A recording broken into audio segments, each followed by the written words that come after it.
we appreciate the generosity of your government in extending services to refugees.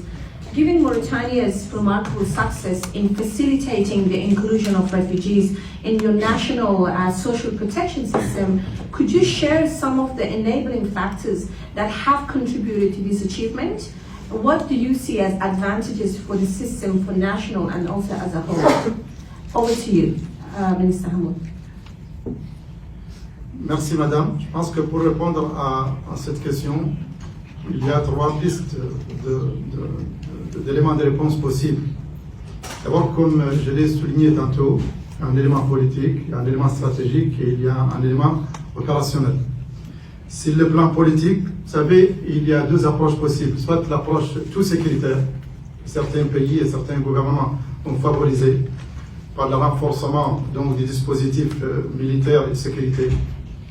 Et il y a l'approche qui a, comme je l'ai dit tout à l'heure, adoptée en 2019, qui consiste à croire qu'en donnant, qu'en adoptant des politiques sociales volontaristes et généreuses, on peut cueillir des fruits, des résultats aussi meilleurs, sinon meilleurs que ceux de l'approche tout sécuritaire. C'est ce qui a eu lieu en Mauritanie, donc dans le programme électoral du président de la République depuis 2019. Donc, d'abord, l'accès aux services de base, essayer de viser et de cibler les populations vulnérables et de leur assurer l'accès à l'école d'abord, à l'enseignement, avec comme objectif final de sortir ces populations par l'enseignement, par l'éducation, du cercle de la pauvreté. Parce qu'en fait, c'est ça la finalité. La finalité n'est pas seulement de secourir, mais oui, secourir également en urgence ceux qui sont dans un besoin absolu, qu'ils soient d'ailleurs réfugiés ou nationaux, parce que la pauvreté dans nos zones n'est pas propre aux réfugiés. Et en assurant également les services de base tels que l'eau, l'électricité, le téléphone.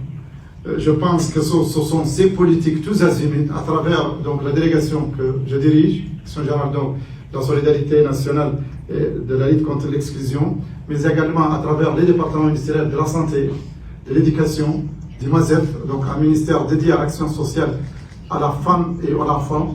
Je pense que c'est le concours de ces politiques tous azimuts qui, de façon, par une volonté politique, devait donc contribuer à sortir donc, à réussir donc cette approche. Je le dirai encore, cet engagement était porté par la personne du président de la République. Et je pense que c'est important dans tous les pays, mais en particulier dans nos pays. Il est essentiel que la tête de l'État, dans un régime présidentiel, porte donc cet engagement, cette finalité à but social. Le deuxième facteur est également stratégique. Le gouvernement mauritanien est fermement engagé dans une stratégie d'inclusion multisectorielle en faveur des pauvres au même titre que les réfugiés. L'inclusion englobe la protection sociale, mais également, comme je l'ai dit, l'accès aux services de base au même titre que les nationaux. On essaie de favoriser une approche qui donne la même chance aux réfugiés. Et donc, des facteurs opérationnels. Le gouvernement a travaillé en étroite collaboration avec le Haut Commissariat aux réfugiés et le Programme alimentaire mondial, que nous lançons au passage, et nous exprimons notre profonde gratitude à la République fédérale d'Allemagne, à l'Agence française de développement et à la Banque mondiale.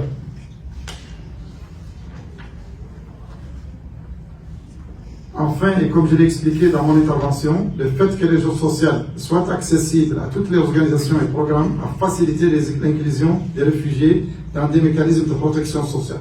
Je pense qu'aussi le fait qu'ils utilisent dans toutes ces interventions les nouvelles technologies a permis une visibilité, une transparence qui a fait adhérer les bénéficiaires et les acteurs, qu'ils soient gouvernementaux ou non gouvernementaux.